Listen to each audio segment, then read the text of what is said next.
दोस्तों नमस्कार। आज के इस एपिसोड में हम चर्चा कर रहे हैं कि बारिश की कमी से उत्तरी एवं मध्य भारत के अंदर खरीफ की फसलों में ज़बरदस्त कमी देखी जा रही है। यदि हम मोटे तौर पे देखें तो धान में कमी नज़र आ रही है, साथ साथ तिलहन में कमी नज़र आ रही है, गन्ना, जूट और कपास की बुआई में भी कमी नज़र आ रही है। मात्र मोटा अनाज में कुछ बढ़त है, साथ साथ दलहन में कुछ बढ़त है। जानिए पूरी रिपोर्ट विस्तार से।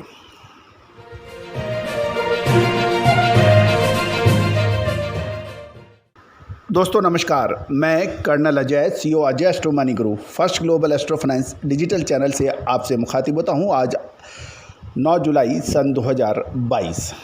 दोस्तों आज इसके एपिसोड में हम चर्चा करेंगे कि दक्षिण पश्चिम मानसून सक्रिय होने के बावजूद उत्तर और मध्य भारत में खरीफ की महत्वपूर्ण फसल की बिजाई में लगातार कमी की सूचनाएं मिल रही हैं। यदि हम आंकड़ों की बात समझें तो सरकार का महत्वपूर्ण विभाग केंद्रीय कृषि एवं किसान कल्याण मंत्रालय ने 8 जुलाई सन 2022 को जो आंकड़े जारी की है उसके अनुसार चालू खरीफ सीजन में 406.66 लाख हेक्टेयर में बिजाई हुई है, जबकि समान अवधि में पिछले साल 448.23 लाख हेक्टेयर में बिजाई हो चुकी थी। कुल मिलाकर 41.57 लाख हेक्टेयर में इस साल पिछले साल की के मुकाबले कम बिजाई की सूचना मिल रही है। जानिए पूरी रिपोर्ट विस्तार से।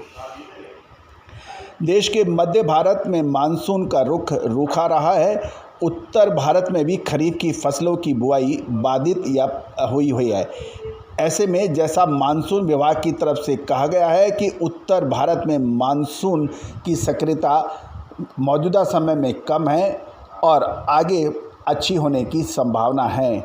गौरतलब है कि हमने पिछले साल भारतीय मौसम विभाग के बरखिलाफ जाकर आपको अग्रिम अनुमान एवं विश्लेषण दक्षिण पश्चिम मानसून यानी साउथ वेस्ट मानसून का दिया था और आपको कहा था कि साल 2021 में दक्षिण पश्चिम मानसून जुलाई अगस्त में कम बरसात औसत से हो सकती है, लेकिन अगस्त 18-15 के बाद सितंबर और अक्टूबर में औसत से अधिक बरसात होने की संभावना है, जो कि अक्षत सत्य साबित हुई। जबकि भारतीय मौसम विभाग ने जून, जुलाई, अगस्त, सितंबर में औसत या उससे अधिक बरसात की साल 2021 में विश्लेषण दिया था, जो कि गलत साबित हुआ था और साल 2021 में जून जुलाई में औसत से 30% तक की कम बरसात हुई थी, जिससे बिजाई बेहद प्रभावित हुई थी। और साथ साथ सितंबर अक्टूबर में औसत से 28 से 30% अधिक बरसात हुई, जिससे फसलों को भारी नुकसान झेलना पड़ा। उसमें कपास और सोयाबीन प्रमुख हैं। दोस्तों अब एक बड़ा महत्वपूर्ण प्रश्न ये है कि साल 2022 में साउथ वेस्ट मानसून या दक्षिण पश्चिम मानसून के बारे में एस्ट्रो इकोनॉमिक्स क्या कहती है। नोट कीजिए, साल 2022 का दक्षिण पश्चिम मानसून में 15 जुलाई के बाद, रिपीट कर रहा हूँ, 15 जुलाई के बाद मौसम में अच्छी प्रगति होने की संभावना है। मानसून अच्छा रह सकता है और 15 जुलाई के बाद अगस्त, सितंबर में अच्छी बरसात, औसत से अधिक बरसात होने की संभावनाएं बन रही हैं। ये एक ऐतिहासिक एपिसोड हो, ये हमारा मानना है और आप इसको नोट करें जो हम आपको बता रहे हैं।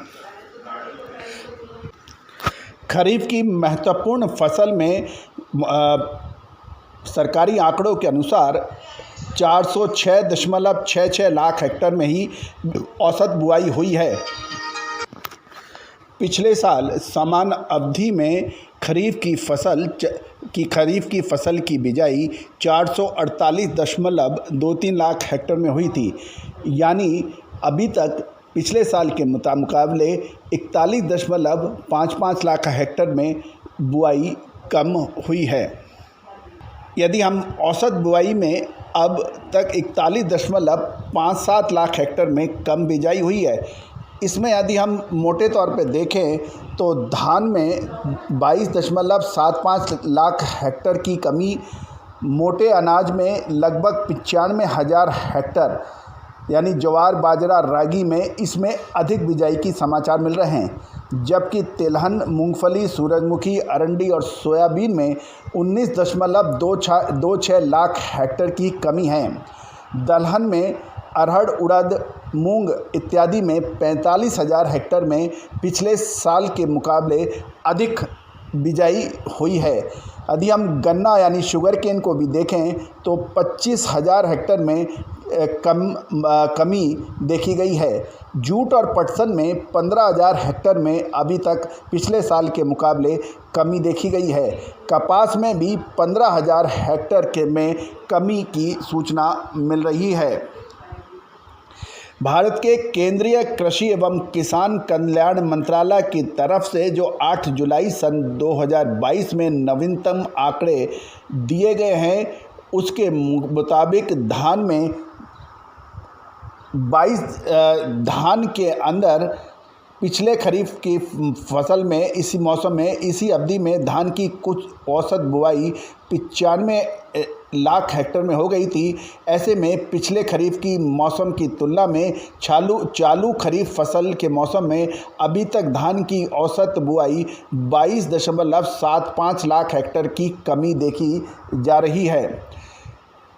भारत के उत्तरी भूभाग में मानसून की बारिश अगले सप्ताह से तेजी पकड़ सकने की उम्मीद बन रही है, जिससे आगामी दिनों में धान की बुआई भी रफ्तार पकड़ने की उम्मीद लगाई जा रही है। चालू खरीफ फसल के मौसम में अभी तक दलहन में अधिकांश किस्में जैसे अरहर, उड़द, मूंग व अन्य दलहनों की कुल औसत बुआई 46.55 लाख हेक्टेयर में हो गई है। पिछले खरीफ फसल मौसम में इसी अवधि में दलहन की कुल औसत बुआई 46.10 लाख हेक्टेयर में हो पाई थी। ऐसे में पिछले खरीफ फसल मौसम की तुलना में चालू खरीफ फसल मौसम में दलहन की कुल औसत बुआई 45,000 हेक्टेयर में अधिक हुई है। वहीं चालू खरीफ फसल मौसम में अब मोटे अनाज की विभिन्न किस्में जैसे ज्वार, बाजरा, रागी, मक्का आदि में कुल औसत बुआई 65.31 लाख हेक्टेयर में हो गई है। वहीं पिछले खरीफ फसल के इस समान अवधि में मोटे अनाज की कुल औसत बुआई 64.36 लाख हेक्टेयर में हुई थी। अतः पिछले साल की तुलना में चालू खरीफ फसल मौसम में मोटे अनाज की बुआई 95,000 हेक्टेयर में अधिक हुई है।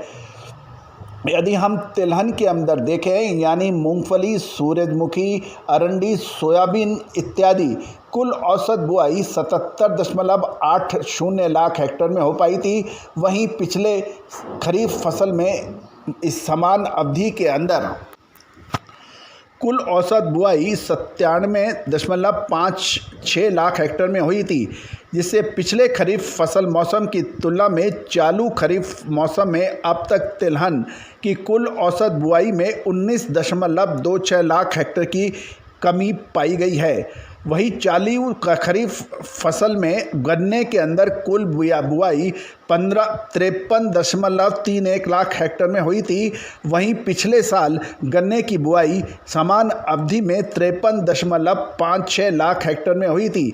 तो चालू खरीफ मौसम में अब तक गन्ने की बुआई में 25,000 हेक्टेयर के अंदर कमी पाई जा रही है।